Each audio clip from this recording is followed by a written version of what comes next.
समझ नहीं आ रहा अपने सैलरी इंक्रीमेंट का क्या करूं। बेटा इतना क्या सोच रहा है? अपने म्यूचुअल फंड्स के एसआईपी का टॉप अप करा ले। This is the right time. क्या? समझ में नहीं आया।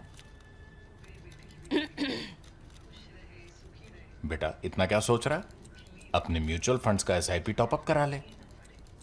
This is the right time. आप समझा।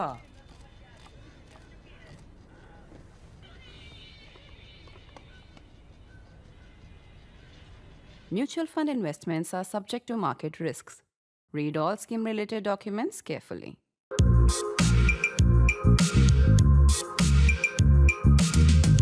What does this whole Aurangzeb controversy tell us? Well, I'll tell you what it tells me at least.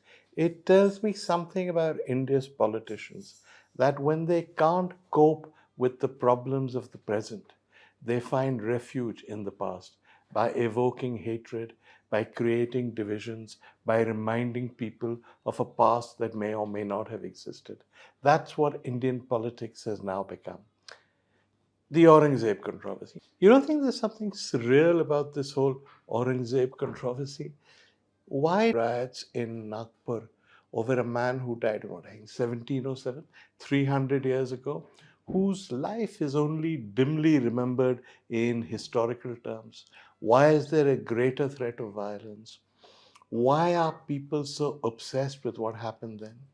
And the most surreal part of it, even though this is a completely irrelevant controversy, when the Chief Minister of Maharashtra was asked, what happened? What do you think was behind it? He said, I blame a Hindi movie. So, I mean, this is, I think, as good a summary of today's Indian politics as you're likely to find. But there are some issues, some of them nuanced, most of them black and white, admittedly. So let's tackle them one by one. One, was Aurangzeb a good guy? No. I mean, let's be honest about it. Let's not pretend he was misunderstood or he was a wonderful guy. He was not a good guy. You can see that from the way he handled his own relatives, his own family. He imprisoned his father to seize the throne. He had his brother, the rightful heir, executed. And even if the contemporary account that he then took his severed head and mutilated it is wrong, all of this is pretty gruesome. Nor do most accounts of his reign suggest that he was a good guy or he did great things like some of his ancestors did. Some historians now argue that he's been misrepresented, that he was more nuanced than people make out. He wasn't a villain. Well, yeah, of course. Everybody is nuanced. Everything is slightly gray. But in overall terms, no, he was not a good guy. Let's not pretend that this controversy defames a really good guy. The second question, should we therefore be honoring his memory? Well, it depends on what you mean by honoring. But should we have named roads after him? According to me, no.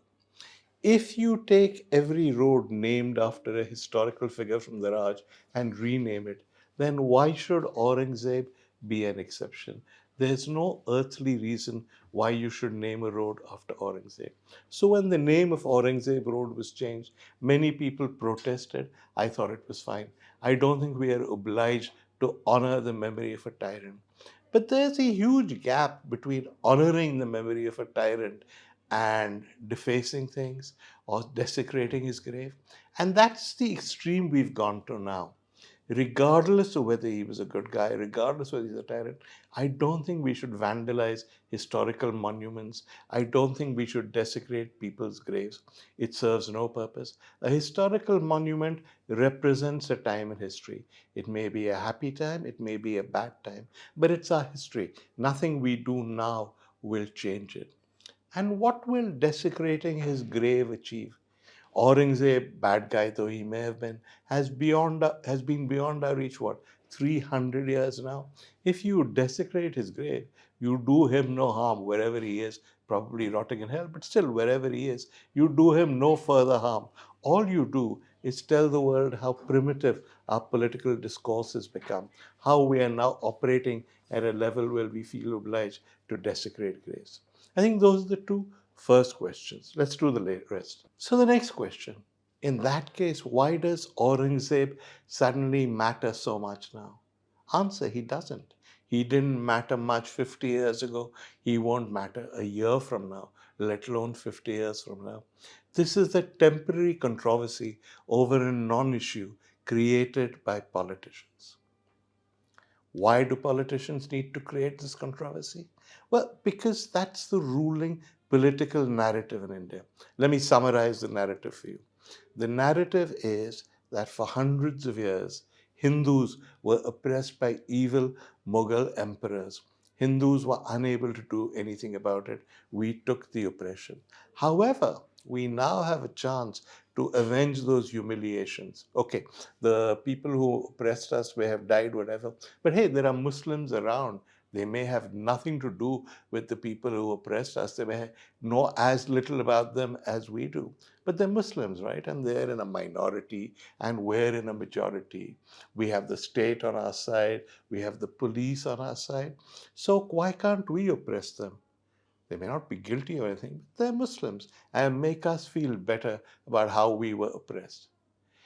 Is this sensible? No, of course it's not sensible, but it operates well at the level of emotion.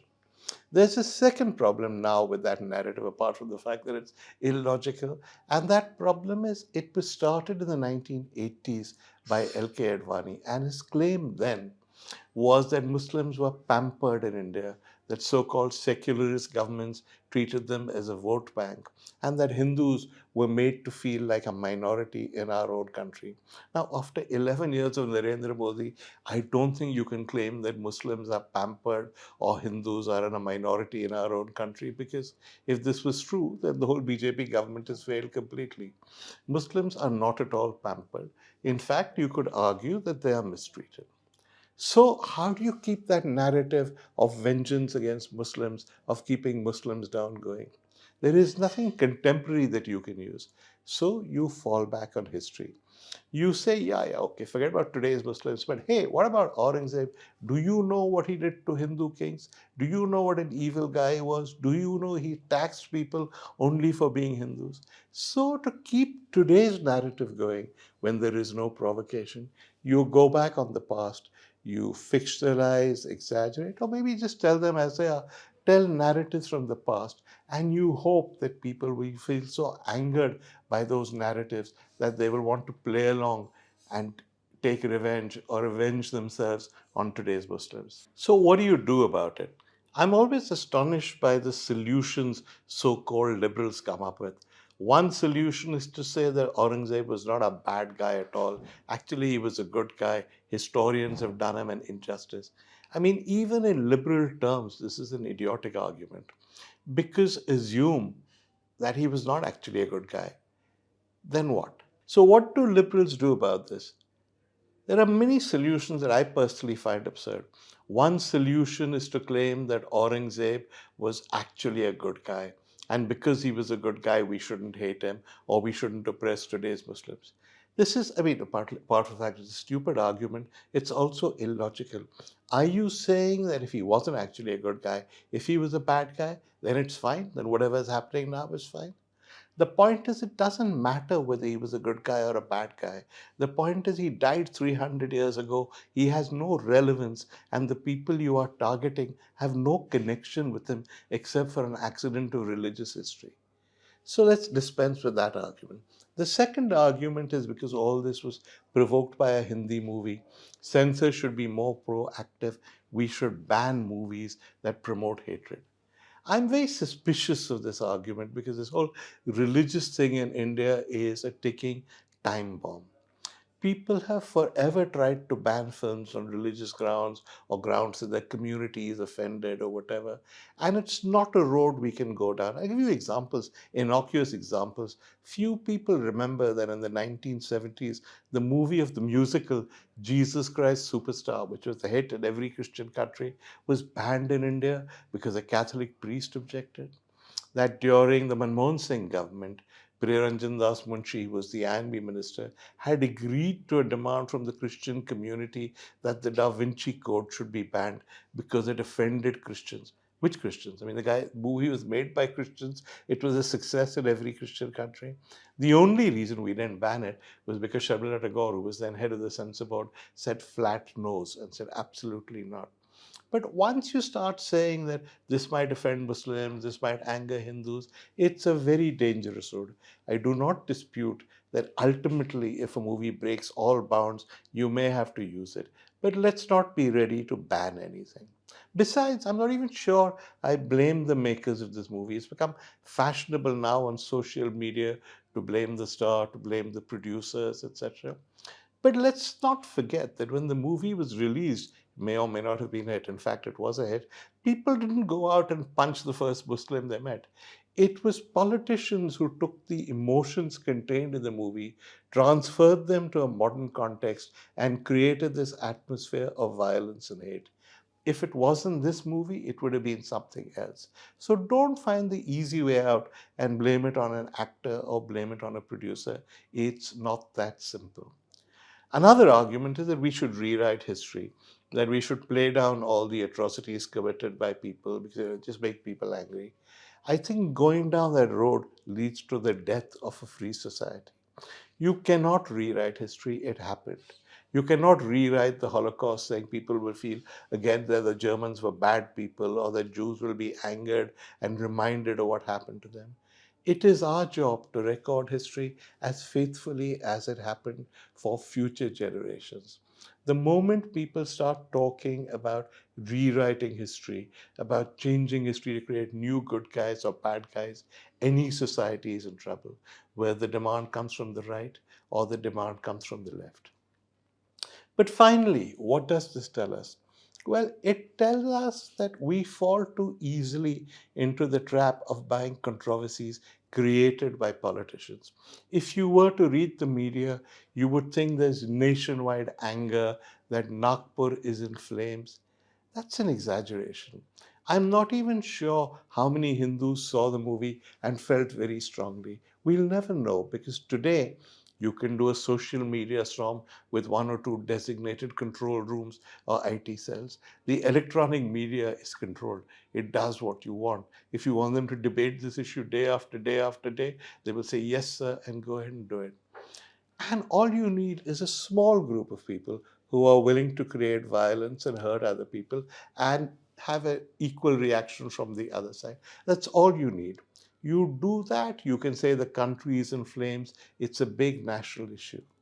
Why would you want to do that? Why would you want to exaggerate it? Well, because you want to distract people, because things are not going so well now. Your narrative is failing. So what do? You provoke violence, you provoke anger, you provoke emotions, and you survive on hatred.